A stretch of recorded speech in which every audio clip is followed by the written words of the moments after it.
Watching tons of NoFap videos just makes you into a nerd. You're conditioning yourself to think of yourself as someone who needs NoFap videos in order to quit their addiction. And you're also cementing your identity as someone who is on NoFap or trying to get on NoFap, who can't beat their addiction. Like it's just lame. What you're supposed to do with this, it's exactly like the red pill. You see so many guys, they plug into their fucking red pill like brainwashing every single day and listen to like red pill dumbass videos for an hour about how like girls are trash and shit. It's just stupid. It's stupid. It's like what you're supposed to do with these types of things is you don't get trapped into like the whole community of it. What you do is you learn about it, you watch like 2 videos, right? So you get like the gist, right? And then guess what? I know it's a controversial idea for most people. You take some fucking action. That's it. You just watch it, you learn it, and then you take some action. That's it. There's nothing more to be gained from keep like doing the same thing over and over and over again. All you have to do and all you have to learn is porn is bad for you. Wow, like then after you understand that and you have like clear reasons why it's bad for you, how it's affecting your life, how if you continue to be a nerd who watches porn, you will get no girls and be a loser, or you can not be a nerd and not watch porn and then get girls like in the real world. That's it. It's as simple as that. Once you have that knowledge, the only thing to do from that is just stop doing it. That's it. It's not easy. It's definitely not easy. It's hard as fuck. But that's all you have to do. You just have to stop doing it.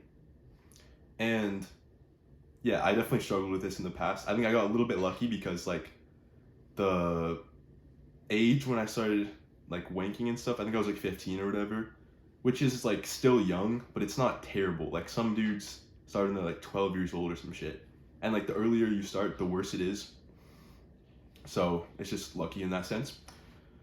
But it was still difficult. I still had the addiction, and the same thing. Like my preference for women, like I like plus size girls and BBWs and stuff like that. So like going in just based on search terms, I pretty much was like started out into a fetish niche, which is like not ideal because then you just like just makes it worse. So for me, it was like especially like very simple, like being a nerd or not being a nerd, like very very clear. So that's helpful. Now, something that you'll notice once you get on NoFap, there's a lot of like confusing bullshit and stuff like that. This is another reason why you shouldn't watch the videos. Is that like the bullshit I'm talking about is like 7 days of NoFap and your testosterone increases by 400%. Like no, it doesn't, bro. Think about it. Use your brain. But yeah, the important stuff about that is after you are on it for a while, then you'll notice that this is also while you're following your purpose and doing things that are actually useful. Like if you're using this energy for something more productive, you're gonna experience this. You'll notice that when you stop like exploding everywhere every day, you have more energy, you have more drive, you have more like polarity with the world. So it's something you kind of have to experience, and it's something that I saw these YouTube videos too, and it was like, what was that one dude like Ice Cold JT or something like that, and he would talk about like semen retention, 1,000-day semen retention. I was like, this dude's a nerd. Like, what the fuck is this dude talking about, right? But you actually do it, and you actually try it, and you're like, oh shit, yeah, like facts.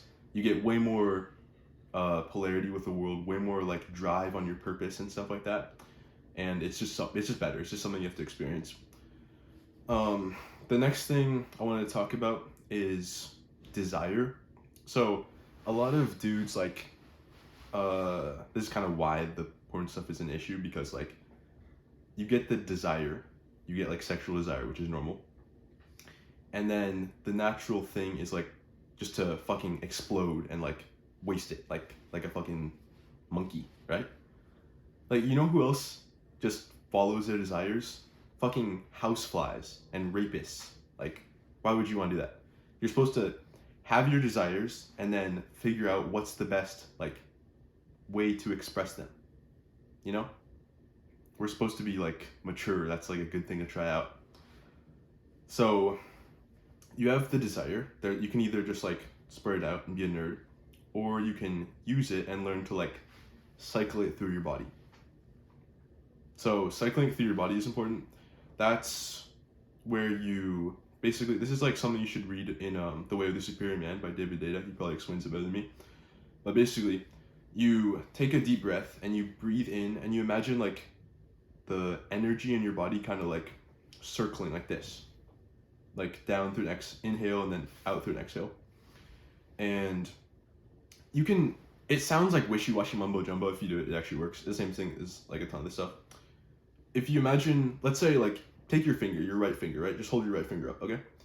And then put like a ton of energy into it. Just think about it, right? Just like focus on it and think about it. You'll start to feel like some heat or like some tingling. You'll feel your energy there. And you can think of that in different ways. There can be like a spiritual perspective, which I think is helpful in this sense. But it's the same thing. It's just circulating energy and using it productively instead of letting it just like sit down in fantasies or in up in fantasies or like down in your genitals and shit. The other thing that I think is useful to understand and something that I'm kind of like understanding now is desire. If you are like a masculine man and stuff like that, your desire for feminine women is always going to be there. Even if you're in like a committed relationship, or you know, even if you have like 10 girlfriends, you're always going to want more girls. That's just how our biology is, and it's perfectly natural.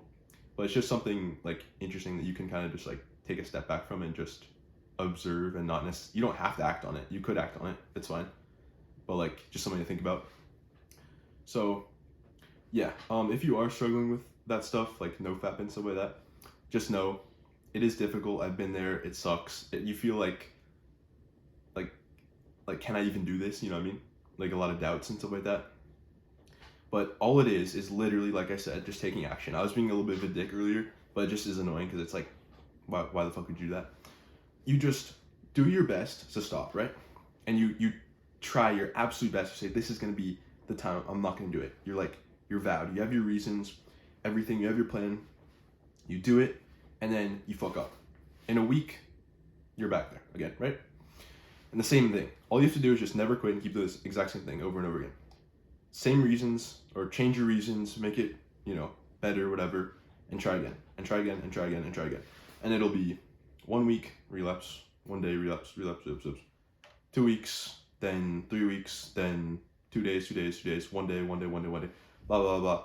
And then you finally get it. 4 months, 1 day, 2 months, etc. You get it, and then you're fine. Yeah, it's pretty simple, just like a reminder, and have a good one. Peace.